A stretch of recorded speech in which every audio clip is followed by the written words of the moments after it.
لله كثيرا والنعماء كثيرا ونقولون بالفرحة الله أكبر الله أكبر لا إله إلا الله والله أكبر ولله الحمد.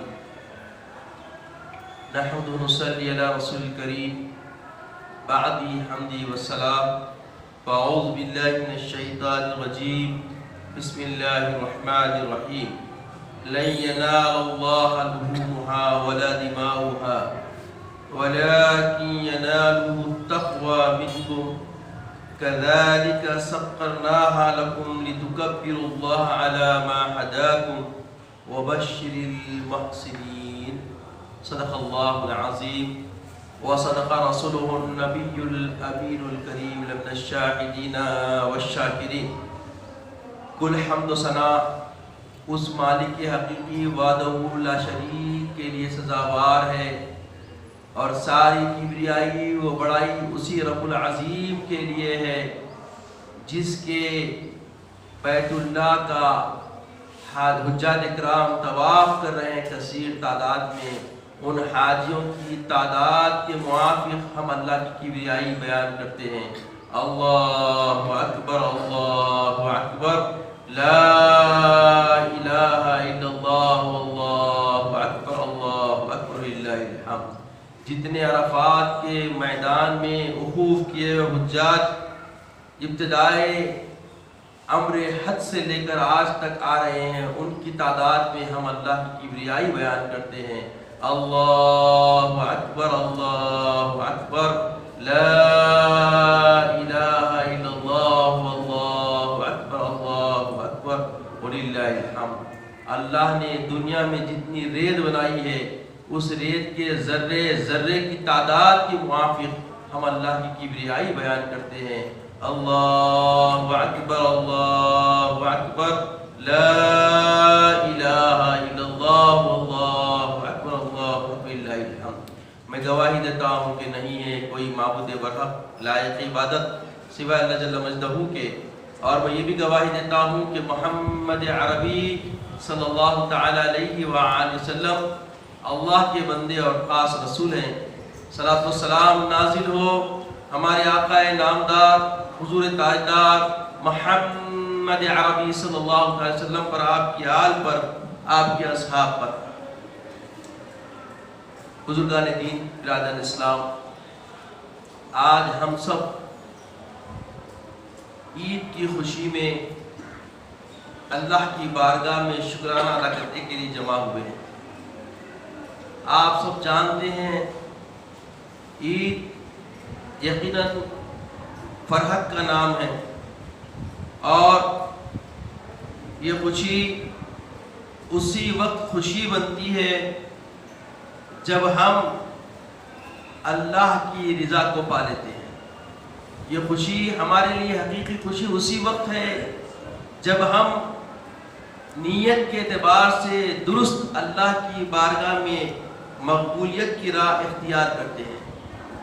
یہ خوشی اسی وقت خوشی ہے جب ہم اپنے نفوس، اپنے خواہشات پر اللہ کی رضا اور اللہ کے فیصلے کو ترجیح دیتے ہیں اور اسے ہم بصدق دل قبول کرتے ہیں.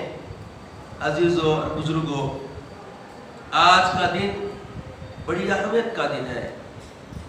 آج کے دن اللہ کے حبیب فرماتے ہیں مومن کے کسی عمل کو اللہ تعالیٰ اتنا پسند نہیں فرماتا کہ جو آج کے دن اس کے نام پر ذبیحے کو ذبح کرتا ہے، خون بہاتا ہے. اس سے بڑی اللہ تعالیٰ کو بندے کے کسی عمل کی خوشی نہیں ہوتی. تو اللہ کو جو پسند معاملہ ہے آج کے دن وہ نہر کا ہے، وہ اس کے نام پر دیے جانے والے ذبیحوں کا ہے.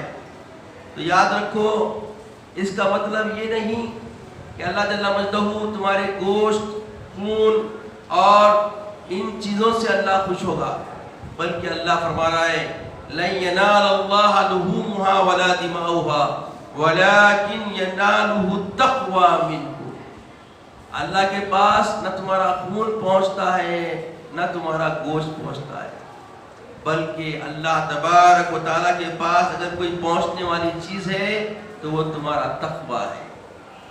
عزیزوں اور بزرگوں، تقویٰ کامل ہونے کے لیے بندے کو کرنا کیا پڑتا ہے؟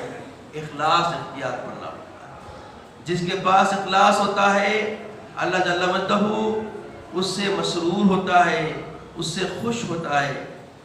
اللہ تبارک تعالیٰ فرماتا ہے کہ اللہ کے ہرگز نہ ان کے گوشت پہنچتے ہیں اور نہ ان کے خون، البتہ تمہاری طرف سے پرہیزگاری اس کی بارگاہ تک پہنچتی ہے۔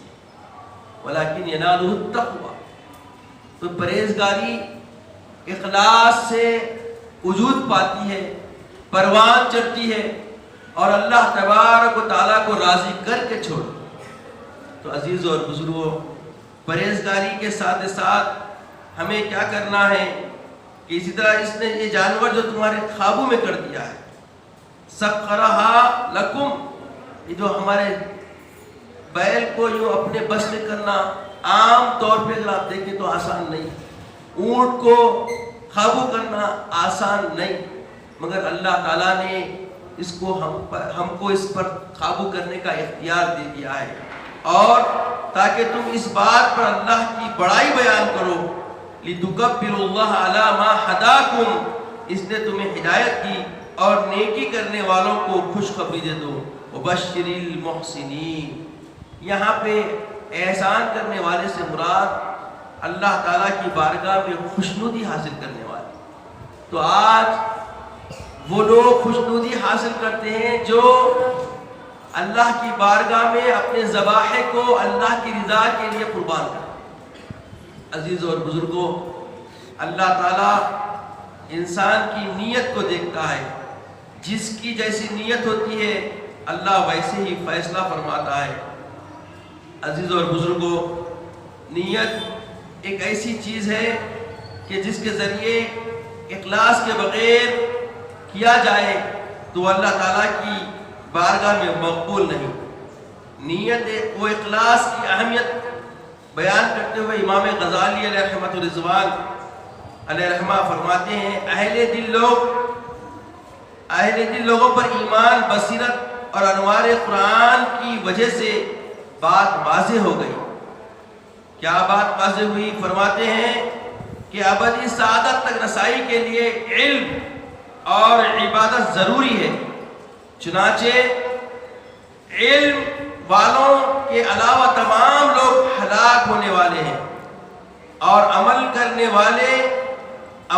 والوں کے علاوہ تمام علماء ہلاک ہونے والے ہیں، اور مخلص لوگوں کے علاوہ تمام عمل کرنے والے بھی ہلاک ہونے والے ہیں، جبکہ مخلص لوگوں کو بھی بڑا خطرہ ہے، کیونکہ انہیں اپنے خاتمے اور اپنے بارے میں اللہ تعالیٰ کی خفیہ تدبیر کا علم نہیں، اور نیت کے بغیر عمل محض مشقت، اور اخلاص کے بغیر نیت ریاکاری ہے، اور یہ منافقت کے لیے کافی اور گناہ کے برابر ہے، جبکہ صداقت کے بغیر اخلاص گرد و غبار کے ذرات ہیں، کیونکہ ہر وہ عمل جو اللہ تعالیٰ کے علاوہ کسی اور کے ارادے سے کیا جائے اور اس میں نیت خالص نہ ہو تو اس کے بارے میں اللہ تعالیٰ ارشاد فرماتا ہے، وَقَدِمْنَا إِلَىٰ مَا عَمِلُوا مِنْ عَمَلٍ فَجَعَلْنَاهُ هَبَاءً مَنْثُورًا۔ سورہ فرقان کی 23ویں آیت ہے کہ اللہ فرماتا ہے انہوں نے جو کوئی عمل کیا ہوگا ہم اس کی طرف قصد کر کے باریک غبار کے بکھرے ہوئے ذروں کی طرح بے وقت بنا دیں گے جو روشن دان کی دھوپ میں نظر آتے ہیں۔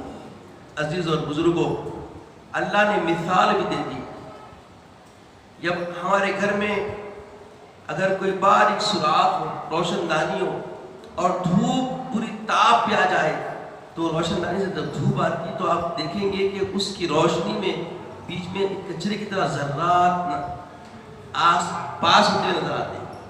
تو اللہ تعالیٰ تمہارے اعمال کو ان ذرات سے بھی ناکارہ کرتے ہیں۔ اب غور کریں کس بنیاد پر؟